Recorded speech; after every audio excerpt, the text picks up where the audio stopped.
பரிசுத்தமுள்ள பிதாவே, இந்த கால வேலைக்காக நன்றி சொல்லுகிறோம். அடிமைகளை தாழ்த்தி அர்ப்பணிக்கிறோம். இன்றைக்கும் கூட 1 கொரிந்தியர் 10ஆம் அதிகாரத்தை நாங்கள் தியானிக்க நீர் பாராட்டின கிருபைக்காக நன்றி. நீர் எங்களோடு பேச போகிற தயவுக்காக நன்றி. எங்களோடு இடைப்பட போகிற தயவுக்காக நன்றி சொல்லுகிறோம். எங்களோடு பேசும் உம் நாமத்தை நீர் மயம்படுத்தி கொள்ளும். இயேசுவின் கரங்களில் அர்ப்பணிக்கிறோம். இயேசுவின் ரத்தம் ஜெயம். இயேசுவின் நாமத்தில் ஜெபிக்கிறோம் நல்ல பிதாவே, ஆமென். கர்த்தருடைய பரிசுத்த நாமத்துக்கு மகிமை உண்டாவதாக. நாம் அனைவரும் தயவுசெய்து உட்காருவோம். கர்த்தர் இன்றைக்கு நம்மோடு கூட பேச போகிறார். இன்றைய தியானம் 1 கொரிந்தியர் 10ஆம் அதிகாரம். இந்த கொரிந்து திருச்சபையானது பவுல் அப்போஸ்தலனால் நிறுவப்பட்ட திருச்சபை. இந்த கொரிந்து பட்டணம் என்பது வெல்தி சிட்டி, பணக்கார பட்டணம்.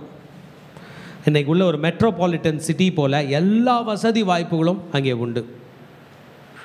பண வசதி, பொருள் வசதி, இட வசதி, உணவு வசதி, எல்லா ஆடம்பரம் உள்ள வாழ்க்கை வாழ்ந்து கொண்டிருக்கிற பட்டணம் தான் இந்த கொரிந்து பட்டணம். இந்த சூப்பர் சிட்டியில் இன்னைய ஸ்டைலில் சொல்லலாம் சைபர் சிட்டின்னு சொல்லலாம். இன்டர்நெட்லாம் இருக்குல்ல, அதான் ஃபுல்லாக இன்டர்நெட் கனெக்டடாக இருந்து எல்லா டெக்னாலஜி இருக்கிற சிட்டிக்கு தான் சைபர் சிட்டின்னு பேர். இன்றைக்குள்ள சைபர் சிட்டி போல் கொரிந்து பட்டணத்தை வச்சுக்கலாம்.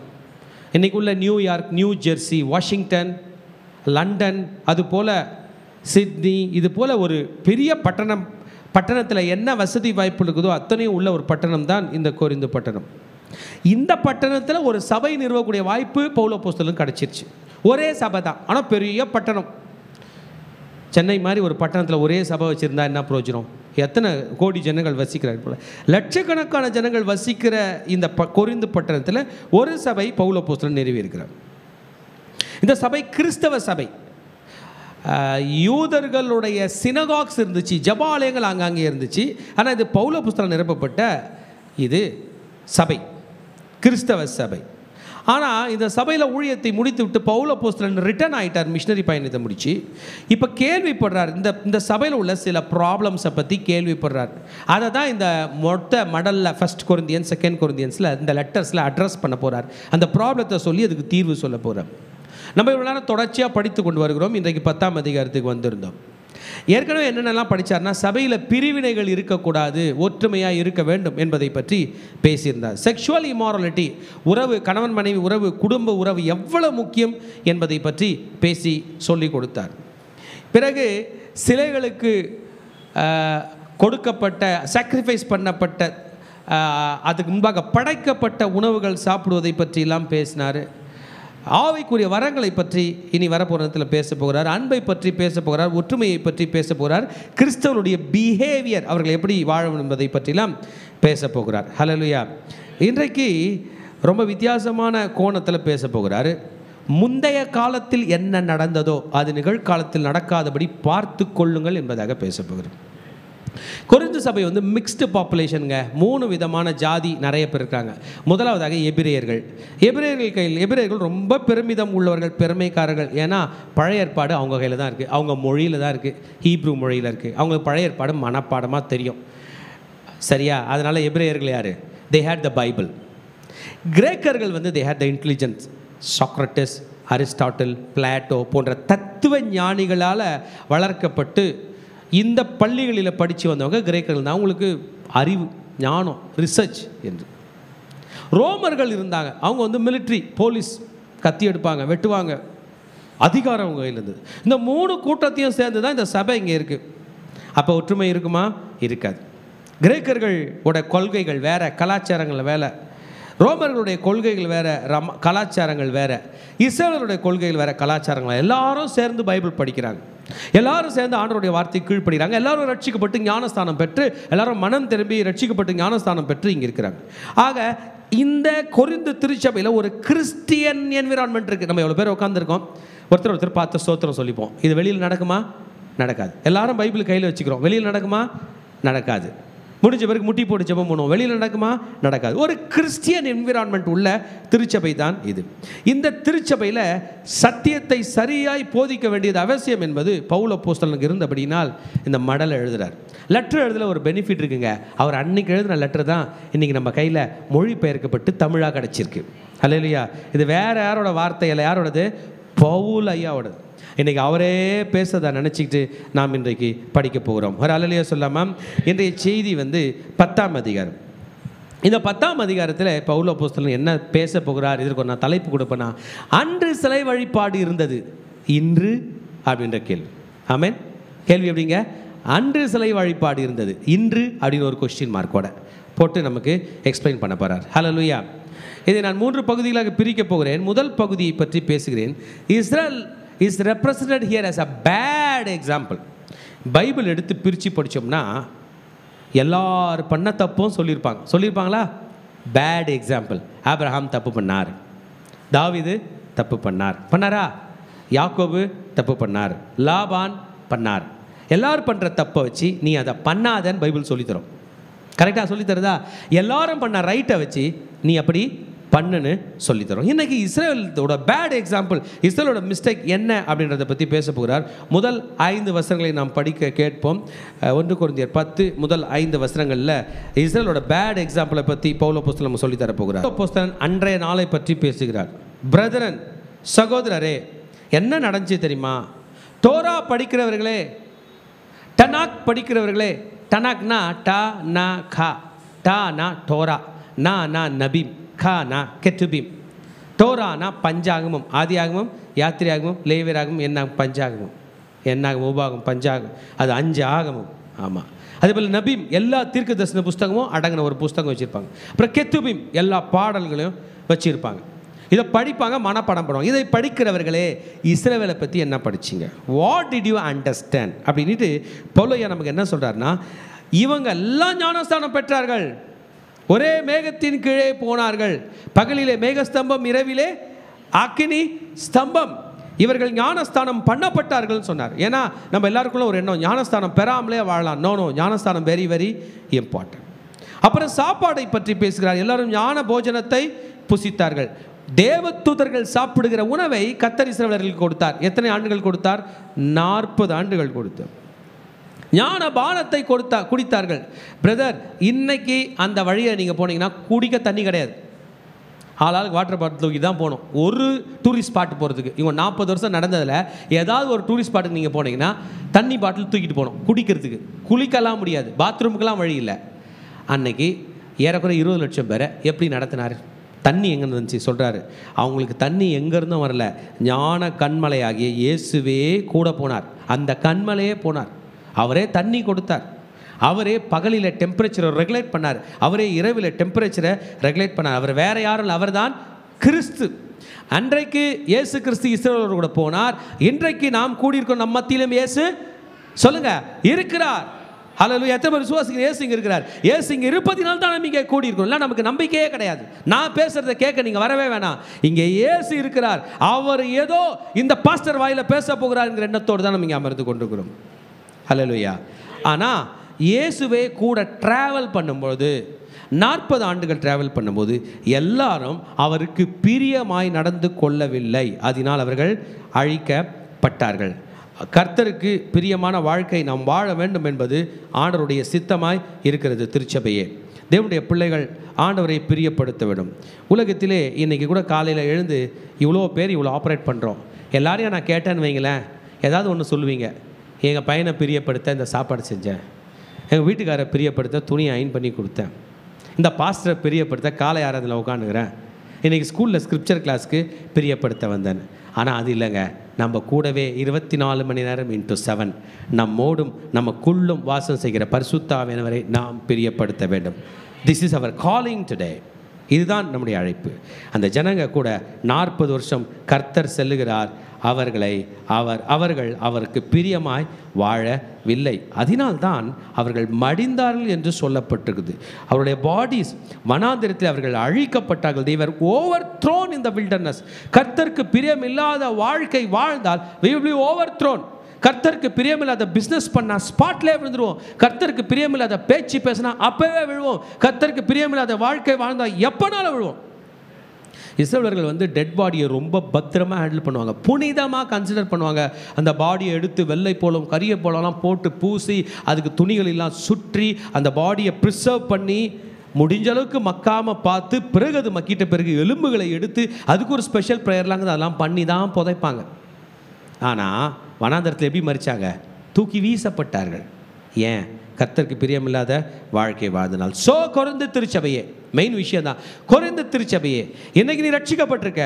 உன்னை சுற்றி மோசமான பட்டணம் கொரிந்து பட்டணம், ரோமர்களுடைய பட்டணம், highly technology country city. Corinth பட்டணத்தில் வசிக்கிறீங்க. ஒரு சபை தான். இதில் எத்தனாயிரம் மெம்பர்ஸ் இருந்தாங்கன்னு பவுல் அப்போஸ்தலன் நமக்கு சொல்ல. ஏறக்குறைய ஊழியக்காரர்கள் சொல்கிறாங்க 1,00,000 பேருக்கு மேலே இருந்திருப்பாங்க இந்த சர்ச்சில். அதாவது அங்கே சிறு குழுக்களாக இருந்திருக்கும். அவங்க தேவைன்றப்போ ஒரு மண்டபம் வாடகை எடுத்துகிட்டு, ஒரு அரங்கம் வாடகை எடுத்துகிட்டு, இல்லை ஒரு அரண்மனை வாசல், இல்லை பப்ளிக் ஸ்கொயரில் கூடி ஜெபிக்கிறது, கூட்டம் நடத்துறது சகஜம். இப்பேற்பட்ட இடத்திலே வசிக்கிற நீங்கள் பரிசுத்த ஆவியானவருக்கு, இயேசு கிறிஸ்துக்கு பிரியமாக இருக்க வேண்டும் என்பதை நமக்கு கற்றுத்தருகிறார். இதில் நமக்கு என்ன எக்ஸ்பிளைன் பண்ணுறாருன்னா, இஸ்ரவேலை பாருங்கள், அவங்களோட பேட் எக்ஸாம்பிள் நமக்கு வேண்டாம் என்று 6ஆம் வசனத்தில் சொல்ல போகிறார். அவர்கள் இச்சித்தது போல. ஏன் இந்த எக்ஸாம்பிள் சொல்லப்பட்டிருக்கு? இஸ்ரவேல்கள் தப்பு பண்ணிட்டாங்க, இஸ்ரவேல் தப்பு பண்ணிட்டாங்க என்று சொல்வதற்காக அல்ல.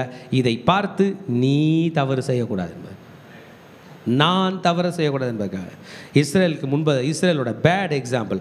ஜனங்கள் புசிக்கவும் 7th verse குடிக்கவும் உட்கார்ந்து விளையாடவும் எழுந்திருந்தார்கள் என்று எழுதியிருக்கிறபடி அவர்கள் சிலர், படிக்கலாமா, விக்கிரக ஆராதனை ஆனது போல நீங்களும் ஆகாதிருங்கள். விக்கிரக ஆராதனைக்காரர் புசிக்கவும் குடிக்கவும் விளையாடவும் எழுந்தார்களாம். ஆமேன். ஆண்டவருடைய ஆலயத்தில் புசிக்க அலோவ் பண்ணுவார், தண்ணி குடிக்க அலோவ் பண்ணுவார். இங்கே சொல்கிற குடிக்க அலோவ் பண்ண மாட்டார், விளையாட சத்தியமாக அலோவ் பண்ண மாட்டார். ஆனால் அந்த மீதியான் தேசத்து வனாந்திரத்தில் அவர்கள் வரும்போது, அந்த மோவாபினுடைய சமவெளிகளில் அவர்கள் வரும்பொழுது அவங்க போய் அந்த கல்ச்சரை கற்றுக்கிட்டாங்க. வசனம் சொல்லுகிறது, என்னாகமத்தின் புஸ்தகம் 25ஆம் அதிகாரம் 1 to 9 வரைக்கும் நீங்கள் படிச்சிங்கன்னா இந்த ஸ்டோரி இங்கே சொல்லப்பட்டிருந்த என்னாகமத்தின் புஸ்தகம் 25ஆம் அதிகாரத்துக்கு எடுத்துப்போமே, என்ன ஸ்டோரி ஓல்டு டெஸ்ட்மெண்ட்டில் இங்கே பவுல் அப்போஸ்தலன் நமக்கு விளக்குகிறார் என்பதை படித்தோம்னா, இஸ்ரவேல் சித்திமில் தங்கி இருக்கையில் ஜனங்கள் மோவாபின் குமாரத்திகளோடைய வேசித்தனம் பண்ண தொடங்கினார்கள். அப்போ என்ன ஃபஸ்ட்டு ஸ்டார்ட் பாருங்கள். அவர்கள் தங்கள் தேவர்கள் கிட்ட பலிகளை விருந்து பண்ணும்படி ஜனங்களை அழைத்தார்கள். ஜனங்கள் போய் புசித்து அவர்கள் தேவர்களை பணிந்து கொள்ள. வேற எதுக்கும் கூப்பிடல, சாப்பிட தான் கூப்பிட்டாங்க. எங்கள் வீட்டுக்கு சாப்பிட வாங்க. பெண்கள் இஸ்ரவேல் ஆண்களை கூப்பிட்டாங்க, எங்கள் வீட்டுக்கு சாப்பிடுவாங்க. இதுக்கு முன்னாடி பெரிய ஸ்டோரி இருக்குது பிரதர் சிஸ்டர். இந்த மோவாப் என்பது சாதாரண நாடுல. இதுக்கு ஒரு ராஜா இருக்கிறான், அவன் பேர் பாலாக். இந்த பாலாக் இஸ்ரேலை பற்றி தெரியுது. இஸ்ரேல் எகிப்துலேருந்து வராங்க, அவங்க எகிப்தையே ஜெயிச்சிட்டாங்க. அன்னைய வேர்ல்டு சூப்பர் பவர் எகிப்தே அடி பண்ணியுது. அவங்க கூட ஒரு பெரிய கர்த்தர் இருக்கிறார். இந்த ஜனங்க என்னானே தெரில, சூப்பர் பவரே இவங்க முன்னாடி விழுந்திருக்கு. சூப்பர் பவரோட கையை கட்டிட்டு இந்த ஜனங்க வெளியே வராங்க. சமுத்திரம் பிளந்திருக்கு, வரடெல்லாம் இவங்க ஜெயிக்கிறாங்க. அதனால் மோவாப் என்ன பண்ணுறான்னா, மோவாபில் உள்ள மன்னனாகிய பாலாக் பீலேயாம் என்கிற ஒரு தீர்க்கதரிசிகளை உதவிக்கிறான். புரிஞ்சுங்க, மாந்திரம் தந்திரம் இல்லை நீங்களும் நானும் நினைக்கிறோம். இன்றைக்கி உலகமே அதில் தான் ஆப்ரேட் ஆகுது. பீலேயாம் தீர்க்கதரிசிக்கு ஆள் அனுப்புகிறான். உனக்கு எவ்வளோ பணம் வேணாலும் கொடுக்குறேன், நீ வா. ஒரு குறிப்பிட்ட ஜனம் வருது, அந்த ஜனத்தை சபின்னு. ஒருத்தனை சபிக்கல பிரதர், 20 லட்சம் பேரை சபிப்பதற்காக. நீங்கள் இஸ்ரேலோட கூடார அமைப்பை நீங்கள் பார்த்தீங்கன்னா, அவங்க 3 கோத்திரமாக 4 டைரெக்ஷனில் இருப்பாங்க. 3 வடக்கு பக்கம் 3 கோத்திரம் கூடாரம் அமைச்சிருப்பாங்க. ஆசரிப்பு கூடாரத்தை பார்த்து வச்சுருப்பாங்க. அந்த இமேஜ் நீங்கள் முடிஞ்சால் தேடி போடலாம். வலது வடக்கு பக்கம், தெற்கு பக்கம், மேற்கு பக்கம், கிழக்கு பக்கம் 3 கூடாரம் அமைச்சு நடுவில் ஆசரிப்பு கூடாரம் இருக்கும். இந்த இமேஜை மலையிலேருந்து பார்த்தா சிலுவை மாதிரி இருக்கும். இந்த பீலேயாம் வருகிறான், இஸ்ரவேலர்களை சபிக்கும்படி எத்தனைப்படுகிறான். 3 விசை முயற்சி பண்ணுகிறான், அவனால் சபிக்க முடியல. அவன் புறப்பட்டு வரும்போதே அவனுக்கு அடி விழுது, அவனோட கழுதை அவன்கிட்ட பேசுது. ரைட்டா? இது நமக்கு தெரியும். அதனால் அவன் போகும்போது என்ன சொல்லிட்டான்னா, இது வெளிப்படுத்தின விஷயத்தில் சொல்லப்பட்டிருக்கு, இஸ்ரவேல் ஜனங்களை நீங்கள் அடிக்க முடியாது, அவங்க கர்த்தரை வச்சே அடிங்க அப்படின்ட்டு அவர்களை சோரம் பண்ண போகக்கூடிய ஒரு வழியை சொன்னான். யாக்கோபுக்கு விரோதமான மந்திரவாதம் இல்லை, இஸ்ரவேலுக்கு விரோதமான குறி சொல்லுதல் என்று சொன்னவன் அவன்தான். ஆனால் யாக்கோபுக்கு விரோதமான தந்திரம் இருக்கிறது என்று பாலாக்கையில் சொல்லிட்டு போயிட்டான். என்ன இருக்குது? தந்திரம். என்னடா தந்திரம்? அந்த ஊர் ஆண்களை நம்ம ஊர் பெண்களை விட்டு சாப்பிட கூப்பிடு. அவங்க சாப்பிட வருவாங்க, வீட்டிலேருந்து சாப்பாடு போடாத, கோயிலில் கூப்பிட்டு அங்கே சிலை வழிபாடு இருக்கமே, அங்கே சாப்பாடு போடு. உங்கள் கல்ச்சரை சொல்லிக் கொடு. சாமி கும்பிடும் போது நீங்கள் நடனம் ஆடுவீங்களே, அதை பண்ணு. சாமி கும்பிடுற இடத்துல பாவம் பண்ணுவீங்களே, அதை பண்ணு.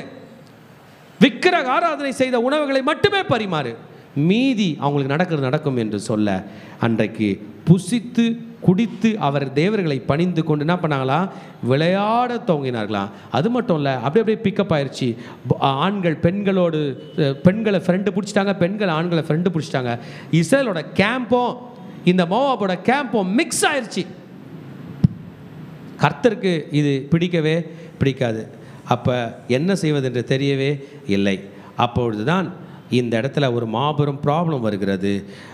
ஒரு பினகாஸ் என்று சொல்கிற ஒரு மனிதன் பக்தி வைராக்கியம் கொண்டு ஒரு மீதிய ஸ்திரீயை தன் சகோதரத்தில் கொண்டு வந்த ஒருவனை அந்த பெண்ணோடு கூட சேர்ந்து குத்துறான். ஆமாம், 2 பேரும் அந்த இடத்துல இறக்குறாங்க. இறந்த பிறகு ஜனங்கள்லாம் பயந்து செதறடிச்சு இந்த பாவம் செய்யக்கூடாது, ஐயோ அடிக்கிறாங்க என்கிற பயம் வருகிறது. உடனே வாதை நிற்கிறது. அன்றைக்கு 23,000 பேர் 24,000 பேர் செத்தவர்களாகிறது. எத்தனை பேரா? 24,000 பீப்புள். 9ஆம் வசனம் என்னாகும்? 25:9 24,000 பேர். அதை தான் பவுல் அப்போஸ்தலன் இங்கே கொரிந்து சபைக்கு ரெக்கார்ட் பண்ணுறார். ஏன் கொரிந்து சபைக்கு ரெக்கார்ட் பண்ணோம்? கொரிந்து சபையில் இது இருக்குது. கொரிந்து சபையில் கொஸ்டின் இருக்குது. கர்த்தரையும் வணங்கிட்டு சிலையும் சொல்லுங்க வணங்கலாமா? சாப்பாடு தானே அங்கே போடுறத வாங்கி சாப்பிடலாமா? அவங்களோட சம்பந்தம் கலந்தா என்ன? ஐயா, சர்ச்சை விட்டு வெளியே போனதும் உலகத்தான் இருக்கான் ஐயா, அவன் கூட தான் சம்பந்தம் கலக்கணும், அவன் கூட தான் சாப்பிடணும், அவன் சொல்கிறதான் கேட்கணும். அவன் கும்பிட்டு கொடுக்குற காசு தான் நான் வாங்குகிறேன், அவங்க வழிபாடு ஸ்தலத்துக்கு போலன்னா தரமாட்டான், இதெல்லாம் பண்ணணும் அப்படின்னு சொல்லும்போது சொல்கிறாரு, இஸ்ரேல் நீ அனாதையாக நடு ரோட்டில் நடந்து போய் இந்த வழி போக்கணும் போல. அப்போ ஏற்கனவே செட்டில்டாக இருந்த மோவாப், அவங்க ஏற்கனவே கண்ட்ரி ராஜாலாம் இருக்குது, நீ நாடோடியாக போயிட்டு இருந்தீங்க, 20 லட்சம் பேர் வழியில் நடந்து போயிட்டு இருந்தீங்க. செட்டில்டு கண்ட்ரியை பார்த்து கற்றுக்கலான்னு நீ பார்த்த, என்ன ஆச்சு தெரியுமா? ஒன்றில் தான் 24,000 பேர். நம்ம செட்டில் ஆகலை, அதனால் உலகத்தில் போய் செட்டில் ஆகலாம் என்கிற எண்ணம் கிறிஸ்தவர்களுக்கு வரக்கூடாது.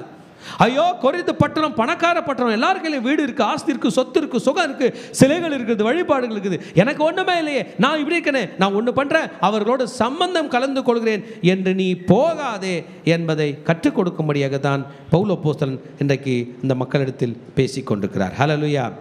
ஆக நம்முடைய தாவீது ராஜா சொன்னது போல, துன்மார்க்கருடைய ஆலோசனையின்படி நடவாமலும், பாவிகளுடைய வழியில் நில்லாமலும், பரியாசக்காரர் உட்காரும் இடத்தில் உட்காராமலும், கர்த்தருடைய வேதத்தில் பிரியமாக இருந்து. ஆமாம், பவுல் அப்போஸ்தலன் சொல்லுகிறார், எத்தனை பேர் விழுந்தார்கள்? இத்தனை பேர் விழுந்தார்கள்.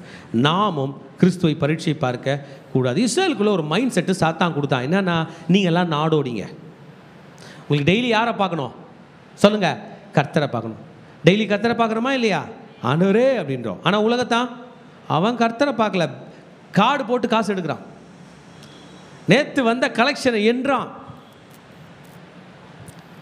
சொந்தமாக வீடு வச்சிடல, வீடுகள் வச்சிருக்கான். நீங்கள் அண்ணனுக்கு கர்த்தரை பார்க்க வேண்டியதாக இருக்குது அப்படின்னு நீங்கள் யோசிக்காதீங்க. நம்ம ஜீசஸ் கூட பரமண்டல ஜெபத்தில் சொல்லி கொடுத்தார், அன்றன்று வேண்டிய ஆகாரத்தை எங்களுக்கு இன்று வேண்டிய ஆகாரத்தை இன்றைக்கு தார். ஆண்டவரை டெஸ்ட் பண்ணக்கூடாது என்று சொல்கிறாரு. பாம்புகளால் வேற அழிக்கப்பட்டார்களாம், சிலர் முறுமுறுத்து சங்காரக்காரரால் அழிக்கப்பட்டார்கள், அதே போல் நீங்களும் முறுமுறுக்காதீர்கள். இது நியூ சர்ச்சு, புதுசாக ஃபார்ம் பண்ண சர்ச்சு. முறுமுறுப்பு என்பது உலகத்தில் நாம் கற்றுக்கொண்டவைகளை இவைகளை நீ செய்யக்கூடாது. இது முடிவு காலத்திலும் நமக்கு எச்சரிப்பாக இருக்குது. இன்றைக்கும் இவைகள் இருக்கிறது என்பதை பவுல் அப்போஸ்தலன் நமக்கு கற்றுக் கொடுக்குறார். இன்னைக்கு உலகத்தில் முறுமுறுப்பாக இருக்கா பிரதர்ஸ்? இருக்குதுங்களா? கண்டிப்பாக இருக்குது. ஆமீன். உணவு இல்லை என்று முறுமுறுப்பு இருக்கிறது. There is grumbling when there is no food. There is grumbling when there is more food. No சாப்பாடு இல்லைனாலும் என்ன பண்ணுறாங்க ஜனங்க? முறுமுறுக்கிறாங்க. நிறைய சாப்பாடு இருந்தாலும் முறுமுறுக்கிறாங்க. People will grumble when there is food. சாப்பாடு இருந்தாலும் கிரம்பிள் பண்ணுறாங்க, இல்லைனாலும் கிரம்பிள் பண்ண. முறுமுறுப்பு என்பது மனிதனுக்குள்ள இயல்பாக இருக்குது. இதற்கும் உணவு இருக்கிறது இல்லை என்பதற்கு அர்த்தம் இல்லை. அதனால் டோன்ட் கிரம்பிள் என்பதை அவர் சொல்ல போகிறார். ஆமென். இந்த சம்பவங்கள் 11 13 வசனங்கள் வரைக்கும் பவுல் அப்போஸ்தலன் சொல்கிறார். இவைகள் நடக்கிறது எதற்கு தெரியுமா? நமக்கு திருஷ்டாந்தப்படுத்த முடியாது. திருஷ்டாந்தம் என்றால் example. This has been written to be a good example for us, that we will learn from the badness that happened to the Israelites. இஸ்ரவேலுக்கு நடந்த அந்த தீமையிலிருந்து நாம் கற்றுக்கொள்ளக்கூடிய பாடங்களை தான் இது நமக்கு சொல்லப்பட்டு இருக்கிறது. பாருங்க, 11ஆம் வசனம் சொல்கிறது, இவைகள் எல்லாம் திருஷ்டாந்தரங்களாக அவர்களுக்கு சம்பவித்தது, உலகத்தின் முடிவு காலத்தில் நமக்கும் எச்சரிப்பு உண்டாகும்படி எழுதப்பட்டிருக்கிறது. ஜீசஸ் ஒரு ஃபேமஸ் கோட் சொல்லியிருப்பார், மனுஷகுமாரன் வரும் காலத்திலும் ஜனங்கள் நோவா காலத்தில் நடந்தது போல புசித்தும் குடித்தும் பெண் கொடுத்தும் பெண் கொண்டும் இருப்பார்கள். ஸ்டார்ட் ஆயிடுச்சுங்க. 60 வயசு 70 வயசு ஆளுங்களெல்லாம் கூட மாப்பிள்ளை பொண்ணு பார்த்து கல்யாணம் பண்ணுறாங்க. யாரோ அந்த ஹஸ்பண்ட் இறந்துட்டார், யாரோ ஒய்ஃப் இறந்துட்டாங்க, கல்யாணம் பண்ணுறாங்க, எல்லா ரிச்சுவலும் பண்ணுறாங்க. அது பெரிய பிரம்மாண்டம். ஏன்னா அதில் பணப்புழக்கம் இருப்பதினால் அதை செய்கிறாங்க. புசிப்பு சாப்பிட்றது தான் தொழில். ஆமாம், முன்பெல்லாம் ஒரு ஊரில் ஒரு சாப்பாடு கடை, 2 சாப்பாடு கடை, இப்போ 10 கடை. 10 கடை நீங்கள் கிராஸ் பண்ணி போனீங்களா, அதில் மினிமம் 3 கடை சாப்பாட்டு கடையாய் இருக்க வேண்டும். நான் ஹோட்டல் மட்டும் சொல்ல, பேக்கரி, ஐஸ்கிரீமு எல்லாம் போனீங்கன்னா 10 கடையில் எத்தனை கடை வந்துடுது? 4 கடை. புசிக்க வேண்டும், குடிக்க வேண்டும், பெண் கொள்ள வேண்டும், பெண் கொடுக்க வேண்டும் என்பது இருக்கிறது. This is not new. இது புதியதல்ல, ஏற்கனவே இருக்கிறது. பட் திருச்சபையே, கிறிஸ்து இங்கே உலகத்தில் உள்ள ஜனங்களை கூட்டிக் கொண்டு போகும்படி வரவில்லை, தன் திருச்சபையை கூட்டிக் கொண்டு போக வந்திருக்கிறார். கிறிஸ்து இங்கே யாரோ ஒரு பெண்ணை கூட்டிக் கொண்டு போக வரவில்லை, தன் மனவாட்டியை கூட்டிக் கொண்டு போக வந்திருக்கிறார். நீங்கள் நானும் மனவாட்டி சபை. கொரிந்து திருச்சபைக்கு எழுதுகிறார், கோடிக்கணக்கான ஜனங்கள் வசிக்கிற பட்டணத்தில் ஆயிரக்கணக்கான மக்கள் தான் திருச்சபையில் இருக்கிறார்கள். நீங்கள் அப்படி இருக்கக்கூடாது என்பதை அவர் நமக்கு சொல்லிக் கொடுக்கிறார். லெஸ்ட் ஹீ ஃபால், இல்லை என்றால் நாம் விழுந்து விடுவோம். டெம்டேஷன் நம்மை ஓவர் கம் பண்ணிவிடும், சோதனை நம்மை ஓவர் கம் பண்ணிவிடும். நாம் சோதித்திலே விழுந்து விடாதபடி பாதுகாத்து கொள்ள வேண்டும் என்பதை சொல்லுகிற பவுல் அப்போஸ்தலன் 14ஆம் வசனத்தில் சொன்னார், விக்கிரக ஆராதனைக்கு விலகி ஓடுங்கள். Everything starts here. நமக்கே தெரியாமல் விக்கிரக ஆராதனை வரும். விக்கிரக ஆராதனை என்னவென்றால், கர்த்தரை தவிர வேற எதையோ பிரதானப்படுத்துவது, வழிபடுவது, மரியாதை கொடுப்பது, அதன் காலிலே சரணடைவது. ஆமாம், கரண்ட் இல்லைன்னா, கரண்ட் வேணும்னா என் காலில் விழணும்னா, ஐயோயோ கரண்ட் இல்லைன்னா என் கதை ஓடாது, நான் காலில் விழுந்துடுறேன். எக்ஸாம்பிள். இன்டர்நெட் இல்லைன்னா உன் கதை அவ்வளோதான், ஐயோ இன்டர்நெட்டுக்காக உன் காலில் நான் விழுகிறேன். அப்படி சாத்தான் முன்பு இல்லாத போது அதிகமாய் மக்களை அடிமைப்படுத்தி இருக்கிறான். சொல்லுகிறார், விக்கிரக ஆராதனைக்கு விலகி ஓடுங்கள். ஒரு இடத்துல விக்கிரக ஆராதனை நடக்குதுன்னா, run from that place. You are not suppose to stand in that place. நீ அந்த இடத்துல இருக்க வேண்டிய அவசியம் இல்லை. கொஞ்ச நாள் கழிச்சு நம்ம மைண்டு கன்ஃபியூஸ் ஆகிடும். எல்லாம் ஒன்று தான், அது ஒரு ஓரம் இருக்குது, நான் ஒரு ஓரம் இருக்கேன், அவங்க ஏதோ பண்ணுறாங்க, நான் ஏதோ பண்ணுகிறேன். இல்லை மகனே, இல்லை மகளே, விக்கிரக ஆராதனைக்கு நீ விலகி ஓட வேண்டும் என்று கர்த்தர் சொல்லுகிறார். ஹல்லேலூயா. ஏன்? even the innocent is killed there. பாவி மாத்திரம் இங்கே தண்டிக்கப்படவில்லை. இந்த இடத்திலே இன்னசென்ட் பீப்புள்னா, ஒரு பாவம் அறியாத குற்றமில்லாத மக்கள் கூட கொலை செய்யப்படுகிற இடம்தான் இந்த விக்கிரக ஆராதனை. இது நடக்கிற இடத்துல மக்கள் அழிக்கப்படுகிறார்கள். 15-22 வரைக்கும் போடும்போது, உங்களை புத்திமான்கள் என்று எண்ணி பேசுகிறேன், நான் சொல்லுகிறதை நீங்களே நிதானித்து பாருங்கள். நாம் ஆசீர்வதிக்கிற ஆசீர்வாதத்தின் பாத்திரம் கிறிஸ்துனுடைய இரத்தத்தின் ஐக்கியமாக இருக்கிறது அல்லவா? நாம் பிற்கிற அப்பம் கிறிஸ்துனுடைய சரீரத்தின் ஐக்கியமாக இருக்கிறது அல்லவா? எத்தனை பேர் நைட்டில் திருவிருந்து எடுத்துகிட்டு படுக்கிறீங்கன்னு எனக்கு தெரில. நான் சொன்னேன், நீங்கள் செய்யுங்க. நம்ம உடம்போ அவர் உடம்போ ஒன்றிணைய வேண்டும். இந்த மாமிசத்தில் உள்ள ரிப்போர்ட் எதுவுமே நல்லா இல்லைன்னு தான் அவரோட மாமிசத்தை வாங்கி சாப்பிட்றேன். இந்த உடம்புல உள்ள ரத்தம் சரியில்லைன்னு தான் அவரோட ரத்தத்தை பானம் பண்ணுறோம். எத்தனை பேர் கிறிஸ்துவோட இணைய போகிறீங்க? யோசிச்சு பாருங்களேன். நம்ம பாடி பார்ட்ஸ் எல்லாம் ஜீசஸோட பாடி பார்ட்ஸோட மாறினா எப்படி இருக்கும்? போய் வாங்கிட மாட்டீங்க. அதுதான் பிரதர் ஹோலி கம்யூனியன், அதுதான் திருவிருந்து. நீங்கள் ஒரு அப்பத்தை எடுத்து பிட்டு, ஒரு பிஸ்கெட் எடுத்து பிட்டு, மத்திய 26:26 என்பது இது எனக்காக பிற்கப்படுகிற இயேசுவின் சரீரம் என்று சாப்பிடுவீர்கள் என்றால், கர்த்தர் உங்கள் சரீரத்தில் அதிசயம் செய்ய வல்லவராய் இருக்கிறார். என்னைக்கோ நான் செத்த பிறகு அற்புதம் செய்ய போறாரல்ல, இன்றைக்கு செய்து கொண்டிருக்கிறார். It is a process. ஹல்லேலூயா. நாம் ஐக்கியப்பட்டிருக்கிறோம். இந்த நேரத்தில் அந்நிய தேவர்களுக்கு, தேவதைகளுக்கு, விக்கிரக ஆராதனைக்கு கொடுக்கப்பட்டவர்கள் நான் புசிக்க வேண்டிய அவசியம் இல்லை. எனக்கும் அதற்கும் ஐக்கியம் இல்லை. ஹல்லேலூயா. அஞ்ஞானிகள் பலியிடுகிறார்களே 20ஆம் வசனத்தில், தேவனுக்கு அல்ல பேய்களுக்கு பலியிடுகிறார்கள். அவங்க சொல்லும் போது எவ்வளோ கேர்ஃபுல்லாக சொல்கிறா பாருங்க. அவங்கன்னா ஜீசஸ்க்கு பலியிடுறாங்களா?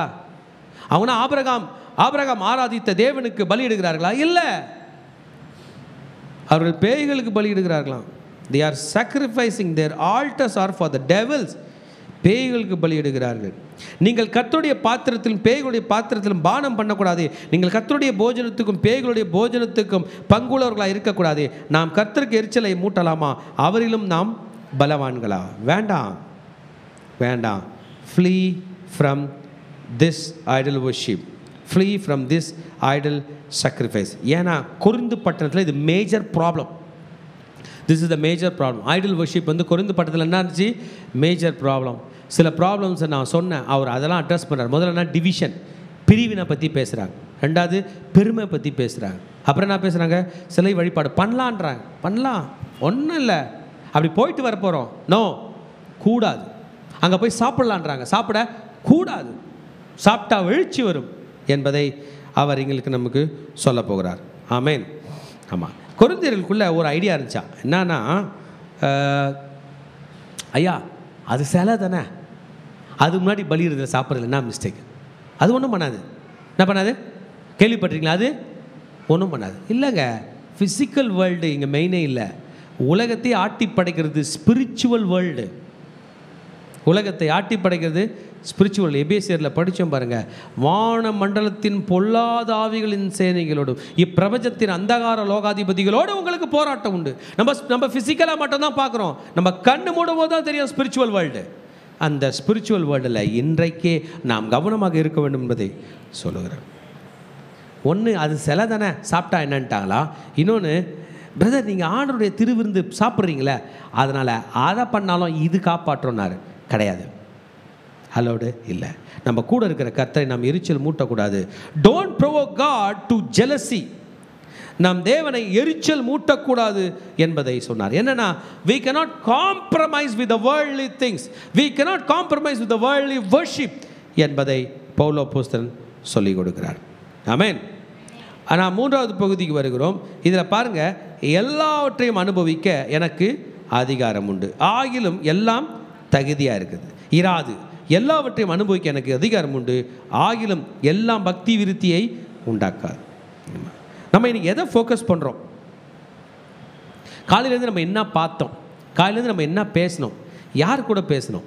இது பண்ணதுனால பக்தியாக மாறணுமா இல்லையா? பக்தியாக இல்லைனா நம்ம மாற்றிக்கணும். நம்ம அலர்ட்டாக இருக்கணும், சென்சிட்டிவாக இருக்கணும். நான் இன்னைக்கு ஒருத்தர் கையில் பேசினேனே, அவங்க கையில் பேசினதுனால நான் பக்தியாக மாறினேனா? இல்லைனா குறைச்சிக்கணும் பேச்சு. நான் இன்றைக்கு ஒரு காட்சி பார்த்தனே, ஒரு விஷயத்தை டிஸ்கஸ் பண்ணனே, அது என்னை பக்திக்கு நேராக நடத்தினதா? இல்லை என்றால் விட்டுவிட வேண்டும். We are not permitted. Do the things that edify you. உங்களை பரிசுத்தமாக்குற காரியங்களை செய்யுங்கள். Speak the words that edify you. உங்களை பரிசுத்தமாக்குற காரியங்களை பேசுங்க. Pray the prayer that edifies you. உங்களை பரிசுத்தமாக்குற ஜெபத்தை ஜெபியுங்கள். Pray the worship that edifies you. உண்மையான தேவனை ஆராய்ந்து உங்களை பரிசுத்தப்படுத்திக் கொள்ளுங்கள். ஆமென். மற்றவர்களுக்காக நாம் செய்வதற்கு இங்கே இருக்கவில்லை. பக்தி விருத்தி உண்டாக வேண்டும். சொல்லுங்க பார்க்கலாம். எனக்கு பக்தி விருத்தி உண்டாக வேண்டும். சொல்லுங்க, எனக்கு இயேசுவின் நாமத்தில் இன்னும் அதிகமாய் பக்தி விருத்தி உண்டாக வேண்டும். வசனம் சொல்கிறது, அந்நிய பாஷையை பேசுகிறவன் தனக்குத்தானே பக்தி விருத்தி உண்டாக பேசுகிறான். இவர் தான் சொல்லி தரப்போறார். எத்தனை பேருக்கு பக்தி வேணுமோ என்ன பண்ணணும்? அந்நிய பாஷை பேசணும். இந்த அந்நிய பாஷைக்கு இந்த உலகத்தில் எந்த மனுஷனும் அர்த்தம் சொல்லணும்னு அவசியம் இல்லை. நீங்களாச்சு, உங்கள் ஆண்டவர் ஆச்சு. நீங்கள் தனியாக போய் கதை சாத்திட்டு பேசுறீங்கன்னா உங்கள் அன்பின் மொழியை, உங்கள் கஷ்டத்தை அந்நிய பாஷை மூலமாக யார் கையில் பேசுகிறீங்க? ஆண்டவரோட கம்யூனிகேட் பண்ணுறீங்க. இதுக்கு யாரும் ஏன் பண்ண, எப்படி பண்ண, இது அர்த்தம் என்ன, இதுக்கு அர்த்தம் இதுலாம் சொல்ல வேண்டாம். நீங்களாச்சு, உங்கள் ஆண்டவர் ஆச்சு. நீங்கள் வேணால் பேசி பார்த்துட்டு வாங்கல, நீங்கள் அன்றைக்கு பக்தி உள்ளவர்களாக இருப்பீர்கள். ஆமென். அல்லேலூயா. ரைட். இப்போ மார்க்கெட்டில் உள்ள உணவுகளை பற்றி புரிஞ்சுங்க.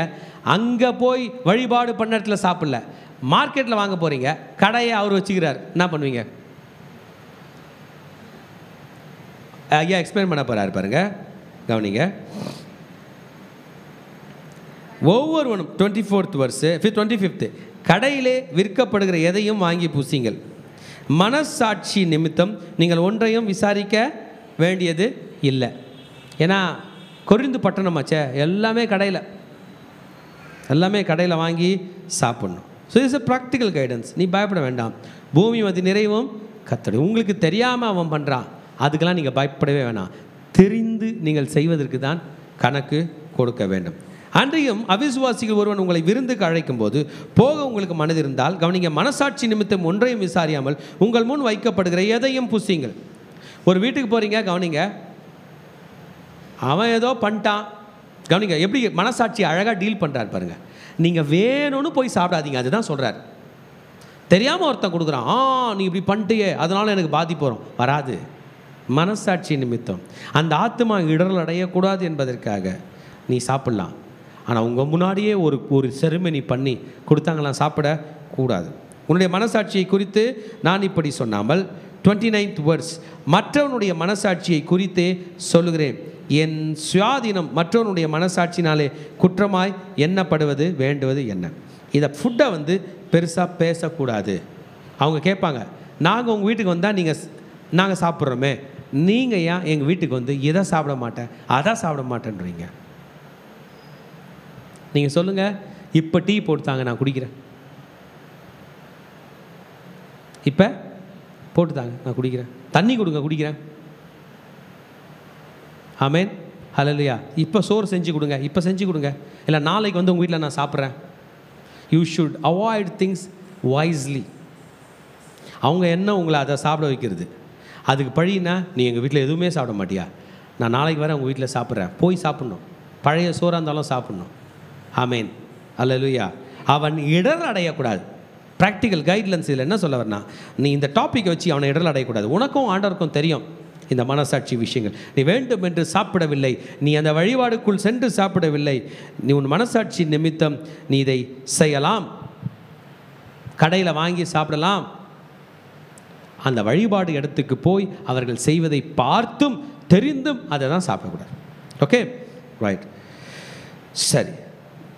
ஆகையால் நீங்கள் புசித்தாலும் குடித்தாலும் எதை செய்தாலும் எல்லாவற்றையும் தேவனுடைய மகிமைக்கென்றே செய்யுங்கள். What ever we do it for the glory of God. அவனவன் தன் சுய பிரயோஜனம். இப்போ நம்முடைய லாஸ்ட் பார்ட்டுக்கு வந்துட்டோம். நம்ம எப்படி ரோல் மாடலாக இருக்க போகிறோம் பாருங்கள். ஜனங்க நம்மக்கிட்ட இந்த பாஸ்டர் எப்படி ஜபம் பண்ணுறாருன்னு பார்க்க வர மாட்டாங்க, இவர் எப்படி பிஹேவ் பண்ணுறாருன்னு பார்ப்பாங்க. கிறிஸ்டியன்ஸு நீங்கள் எப்படி ப்ரே பண்ணுறீங்க நம்மளை பார்க்க மாட்டாங்க, நம்ம எப்படி கை தட்டுறோன்னு பார்க்க மாட்டாங்க, நம்ம எப்படி பிஹேவ் பண்ணுறோம், எப்படி நடந்துக்கிறோம். இவங்க உண்மையில் நல்லவங்களான செக் பண்ணிக்கிட்டே இருப்பாங்க, நம்ம டெஸ்ட் பண்ணிக்கிட்டே இருப்பாங்க. இவர் சூப்பராக பாட்டு பாடுறாரு, ஹூ கேர்ஸ், நல்லா கை தட்டுறாரு, ஹூ கேர்ஸ், நல்லா பிரசங்கம் பண்ணுறாரு, who CARES. How is he conducting himself, even எப்படி நடந்து கொள்கிறான், ஈவள் எப்படி நடந்து கொள்கிறார்கள். எல்லாரும் ஏமாத்துற மாதிரி இந்த சிஸ்டர் ஏமாத்துறாங்களா, இல்லை நம்ம ஏமாறுற மாதிரி ஆக்ட் பண்ணால் கூட நாங்கள் உங்கள் காசுன்னு கொடுக்குறாங்களா. ஐ மீன், அன்றைக்கு ஒரு நாள் நம்முடைய சபையை சார்ந்த ஒரு சகோதரர் ஒரு கஃபிடேரியா வச்சுருக்காரு. அந்த கஃபிடேரியாவுக்கு போயிட்டு வந்த ஒரு ஃபேமிலி என்கிட்ட ஒரு சாட்சி சொன்னாங்க. என்ன சொன்னாங்கன்னா, பாஸ்டர் உங்கள் சர்ச்சுக்கு வரவரோட காஃபிடேரியாவுக்கு நாங்கள் போனோம், போய் எல்லாம் சாப்பிட்டு முடிச்சுட்டு எங்கள் பர்ஸை அங்கே விட்டுட்டு போயிட்டோம். நாங்கள் போயிட்டோம், அவ்வளோதான், மறந்துட்டோம், பர்ஸையும் மறந்துட்டோம், காசையும் மறந்துட்டோம். நாங்கள் போய் அந்த வேலையெல்லாம் முடிச்சுட்டு திரும்பி ரிட்டர்ன் ஆகும்போது அப்போ அந்த பிரதர் கை காட்டினார். கை காட்டிட்டு ஒன்று சொன்னார், யார்தோ ஒருத்தரது பர்ஸ் இருக்குது, அது உங்கள்தான் எனக்கு தெரில, உள்ளே உள்ள காசு எவ்வளோன்னு நீங்கள் சொன்னீங்கன்னா நான் சொல்கிறேன். அண்ணா என்ன கலர் பர்ஸுண்ணா? அவர் சொல்லியிருக்கார், ஒரு மாதிரி கோல்டன் கலர். ஆமாம், எந்த தானா? ஆமாம், இப்போ உங்களது என் கையில் இருக்குது எனக்கு தெரிஞ்சிச்சு, ஆனால் எவ்வளோ காசு இருக்குதுன்னு சொன்னீங்கன்னா நான் கொடுத்துறேன். ஏன்னா வேறு யாருதுனா இருந்துச்சுன்னா அவங்க அந்த குறிப்பிட்ட தொகையை சொன்னாங்க, உடனே கொடுத்துட்டார். கொடுத்துட்டு சொல்கிறாங்க, அப்பா சூப்பர், அது இங்கே நாங்கள் போய் நாங்கள் ஞாபகம் போய் கேட்கும்போது கூட இல்லைன்னு சொல்லிட்டு இருந்தால் ஒன்றும் பண்ணியிருக்க முடியாது, நாங்கள் நிறைய இடத்துக்கு போனோம், ஆனால் அவரே எங்களை தேடி இப்படி சொன்னார். ஏன்னா மக்கள் நம்மளை செக் பண்ணுறாங்க. ஆமாம், மற்றவங்க காசில் எப்படி இருக்கும், மற்றவங்க பேச்சில் எப்படி இருக்கும், மற்றவங்களை எப்படி நடந்து கொள்கிறது. People want to conduct, people want us to live with a good conduct, நல்ல கண்டக்ட். அதனால தான் நம்ம டிகிரி சர்டிஃபிகேட்டு, ட்ரான்ஸ்ஃபர் சர்டிஃபிகேட் கூட என்ன ஒரு சர்டிஃபிகேட்டும் சேர்த்து வைக்கிறோம், கண்டக்ட் சர்டிஃபிகேட். கண்டக்ட் சர்டிஃபிகேட் இல்லைன்னா எடுக்கவே மாட்டாங்க. குட். இப்போ எப்படி நடந்து கொள்ள வேண்டும்? நான் நம்ம கடைசி பேசேஜுக்கு வந்துட்டோம், 30 செகண்ட், கடைசி 2 வசனங்களுக்கு வந்துட்டோம். நான் என் சுய பிரயோஜனத்தை தேடாமல் அநேகருடைய பிரயோஜனத்தை தேடி அவர்கள் ரட்சிக்கப்படும்படிக்கு எவ்விதத்திலும் எல்லோருக்கும் பிரியமாய் நடக்கிறது போல நீங்களும் யூதருக்கும் கிரேக்கருக்கும் தேவனுடைய சபைக்கு இடரலற்றவர்களாய் இருங்கள். Do all the glory for God. Don't give any offense. திருச்சபையே, நீங்கள் சர்ச்சை முடிச்சுட்டு வெளியே போகும்போது கிரேக்கர்கள் உங்களை டெஸ்ட் பண்ணுவாங்க, அவங்க இடரடைய கூடாது. எபிரேயர்கள் உங்களை டெஸ்ட் பண்ணுவாங்க, அவங்களை இடரடைய கூடாது. ரோமர்கள் உங்களை டெஸ்ட் பண்ணுவாங்க, அவர்கள் இடரடைய கூடாது. லிவ் அ குட் கண்டக்ட் என்று சொன்னார். நாம் எழுந்திருக்க போகிறோம். Past, present, future.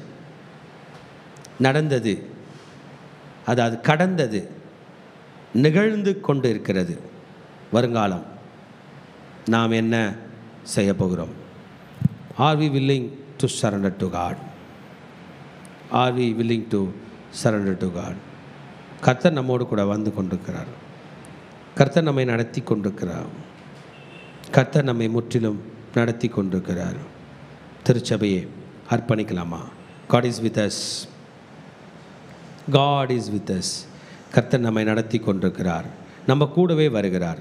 ஞான கண்மலை வருவதை அறியாதபடிக்கு இஸ்ரவேலர்கள் அவரை கோபமூட்டினார்கள். அவர்களுக்கு நல்ல முடிவு வரவில்லை. அவர்கள் எல்லாரும் மிகவும் பரிதாபமாய் போனார்கள். இன்றைக்கு இவர்களை பார்த்து சொல்லுகிறார், கொரிந்து திருச்சபையை பார்த்து, how are you going to conduct yourself before God, before people? ஆண்டவர் நம்மை பார்த்து கொண்டிருக்கிறார். how are you going to conduct?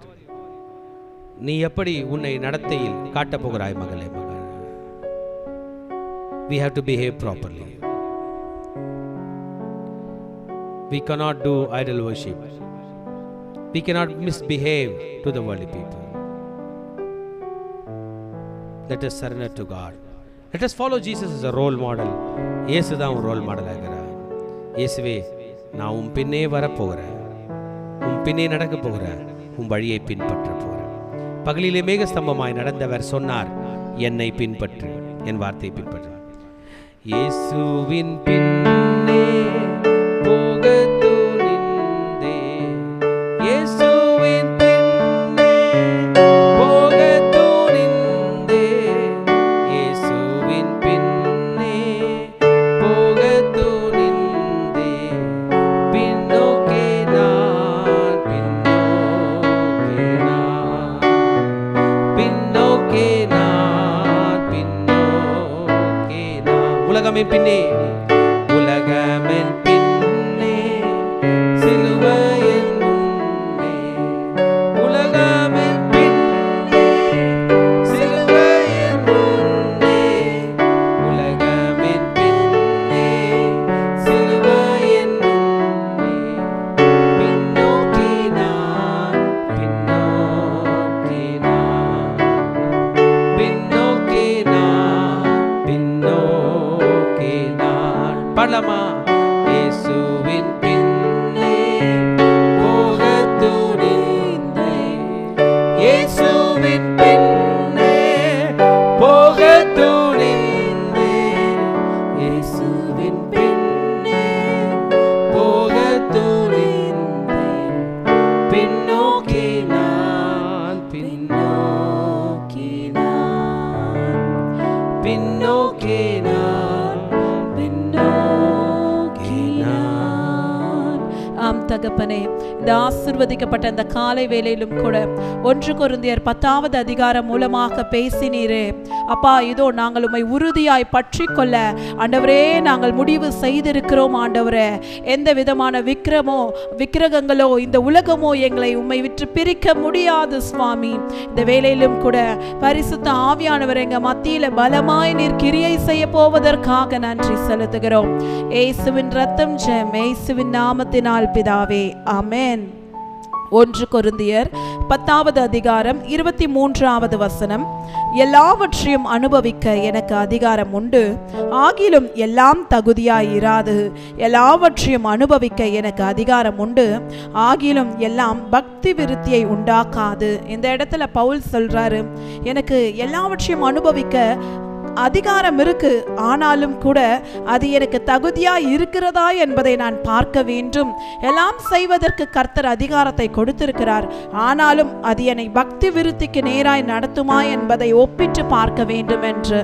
ஆம் சகோதர சகோதரிகளே, இந்த நாளிலும் கூட கர்த்தர் நமக்கு அநேக சுதந்திரத்தை நமக்கு கொடுத்திருக்கிறாரு, அதிகாரத்தை கொடுத்திருக்கிறாரு. ஆனா அந்த லிபர்ட்டியை நம்ம எப்படி யூஸ் பண்றோம், நம்ம அதை மிஸ்யூஸ் பண்றோமா ஆண்டவர் நமக்கு கொடுத்திருக்கிற சுதந்திரத்தை, இல்லை பக்தி விருத்தியை உண்டாக்கும்படிக்கு அதை நாம் பக்குவமாய் கையாளுகிறோமா என்றதை நாம் வேதாகமத்தோடு நாம் ஒப்பிட்டு பார்க்க வேண்டும்.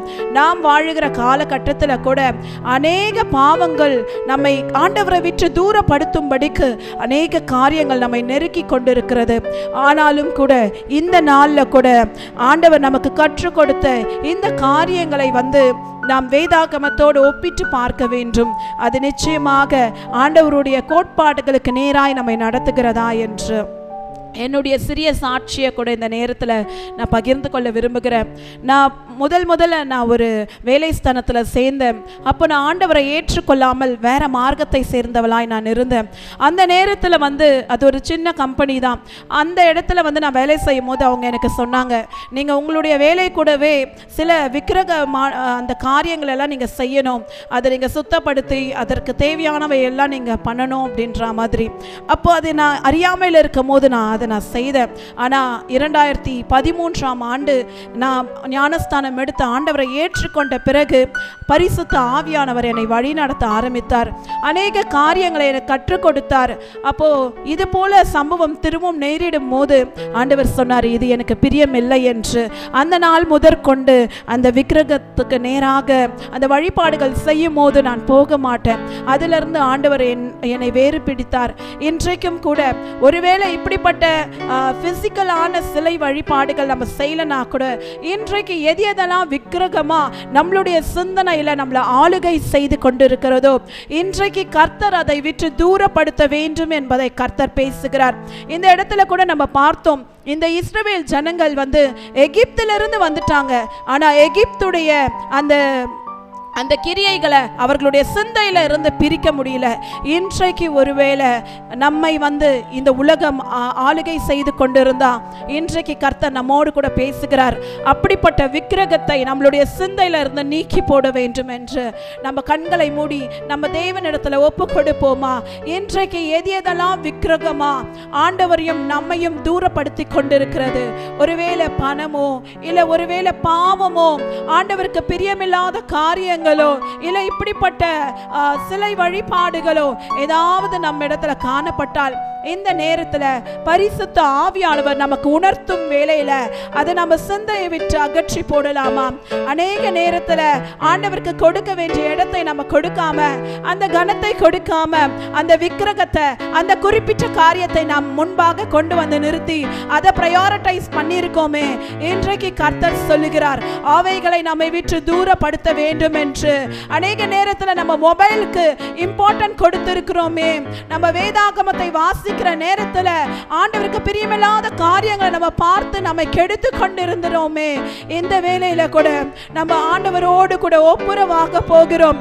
இன்றைக்கு கர்த்தர் இப்படிப்பட்ட விக்கிரக ஆராதனைகளுடைய கோட்டைகளை அவர் இன்றைக்கு நிர்மூலமாக்க போகிறார். நம்ம அப்படியே ஒப்பு கொடுப்போம்.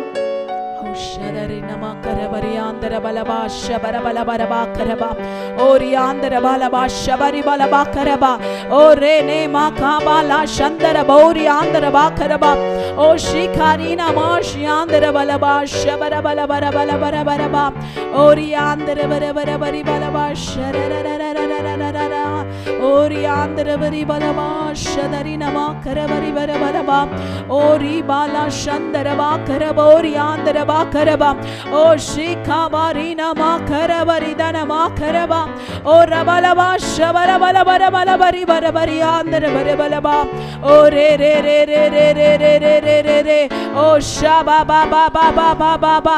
இப்பொழுது பரிசுத்த ஆவியானவர் சில காரியங்களை நமக்கு நினைவூட்டி கொண்டிருக்கிறார். இதெல்லாம் உன்னிடத்துல விக்கிரகமா காணப்படுகிறது என்று அந்த காரியத்தை நம்ம எடுத்து போடலாமா? நம்மளுடைய சிந்தையில இருந்து, நம்மளுடைய ஆவி ஆத்மா சரீரத்தில இருந்து அவைகளை தூக்கி போடுவோமா? ஓ ரிகாபாலா சந்தர வீண போரி ஆந்தர வாக்கரபா ஓ ஷேகேரே நிமா கபலரின மா கரபோரி ஆந்தர பலபா ஷபர பலபா கரபா உமக்கு நன்றி செலுத்துகிறோம் ஆண்டவரே. பரிசுத்த ஆவியானவரே, இந்த வேளையிலும் கூட ஆண்டவரே நீங்க இன்றைக்கு எங்களுக்கு கற்றுக் கொடுத்திருக்கீங்கப்பா. அப்பா நாங்கள் ஆண்டவரே ஜாக்கிரதை உள்ளவர்களாய் இருந்து அப்பா உமக்கு பிரியமானதை மாத்திரம் நாங்கள் செய்ய எங்களுக்கு நீங்க ஆண்டவரே செம்மையான இருதயத்தை தாங்க. அப்பா இதோ ஆண்டவரே உம்மையும் எம்மையும் அப்பா தூரப்படுத்துகிற அப்பா எப்படிப்பட்ட காரியமா இருந்தாலும் இன்றைக்கு அவைகளை நாங்கள் வேரோடு பிடுங்கி போடுகிறோம் ஆண்டவரே. ஒருவேளை அப்பா மொபைல் அடிக்ஷன் எங்களிடத்துல காணப்பட்டா இயேசுவின் நாமத்தினால் அவைகளை எங்க சிந்தையில விட்டு அகற்றி போடுகிறோம். பண ஆசையோ இல்ல பாவமோ உமக்கு பிரியமில்லாத நபர்களோ எந்த பேச்சோ ஏதாவது எங்களை ஆளுகை செய்து கொண்டிருந்தா இயேசுவின் நாமத்தினால இப்பொழுதே அந்த விக்கிரகத்தை நாங்கள் எடுத்து போடுறோம் ஆண்டவரே. இனி உமக்கு பிரியமானதை மாத்திரம் நாங்கள் செய்து பக்தி விருத்திக்கு ஏதுவாய் நாங்கள் நடந்து அப்பா அநேக ஆத்துமாக்களை நாங்கள் அறுவடை செய்ய போகிறோம் ஆண்டவரே. இந்த நாள் உங்க கரத்துல ஒப்பு கொடுக்கிறோம். இயேசுவின் ரத்தம் ஜெயம், இயேசுவின் நாமத்தினால் பிதாவே. இப்பொழுது நம்ம ஒரு தீர்க்க தரிசன செயல் செய்யலாம். நம்மளுடைய சிந்தைகளில் நம்ம கைகளை வைத்துக் கொள்ளலாம். இந்த நாளில் கர்த்தர் நமக்கு எந்தெந்த காரியத்தை நினைப்பூட்டினாரோ அவைகளை நம்ம இப்போ இயேசுவின் நாமத்தினால நம்ம எடுத்து போட போகிறோம். நம்ம டிக்ளேர் பண்ணலாம், ஏசு கிறிஸ்துவின் நாமத்தினால என்னை இத்தனை நாள் ஆளுகை செய்து கொண்டிருந்த விக்கிரகமே இயேசுவின் நாமத்தினால வெளியே போ. ஆமென். கர்த்தர் அதன்படி இன்றைக்கு நமக்கு பலனை தந்து இவைகளை மேற்கொள்ள உதவி செய்ததற்காக நம்ம கரங்களை தட்டி நன்றி செலுத்துவோம். கர்த்தர் உங்களை ஆசீர்வதிக்காக கடவர். கர்த்தர் உங்களை கோடியாய் பெருகும்படி செய்வாராக. நம்முடைய ஆண்டவராக இயேசு கிறிஸ்துவின் கிருபையும் பிதாவாகிய தேவனுடைய அன்பும் பரிசுத்தாவுடைய அன்யோன்யமும் நம் அனைவரோடு கூட இன்றும் என்றும் சதா காலமும் நிலையாய் நிலைத்திருப்பதாக. 7 அல்லேலூயா சொல்லலாமா? அல்லேலூயா அல்லேலூயா அல்லேலூயா அல்லேலூயா அல்லேலூயா அல்லேலூயா அல்லேலூயா. கர்த்தர் உங்களை ஆசீர்வதிப்பார். ஷாலோம். கடைசி ஆசீர்வாதத்துக்கு நேராக கைகளை விரித்துக் கொள்ளும். ஈவரக்கா அடோனாய் வயீஷ்மரக்கா யா ஏ அடோனாய் பன்னவ் அல்லக்கா விஹுனக்கா ஈஷா அடோனாய் பன்னவ் அல்லக்கா வயசம் லக்கா ஷாலோம் வயசம் லக்கா ஷாலோம். கர்த்தர் உன்னை ஆசீர்வதித்து காக்க கடவர். கர்த்தர் தன் முகத்தின் மேல் பிரகாசிக்க பண்ணி உன்மேல் கிருபையா இருக்க கடவர். கர்த்தர் தன் முகத்தை உன்மேல் பிரசன்னமாக்கி உனக்கு சமாதானம் கட்டளையிட கடவர். ஹல்லேலூயா ஹல்லேலூயா ஹல்லேலூயா.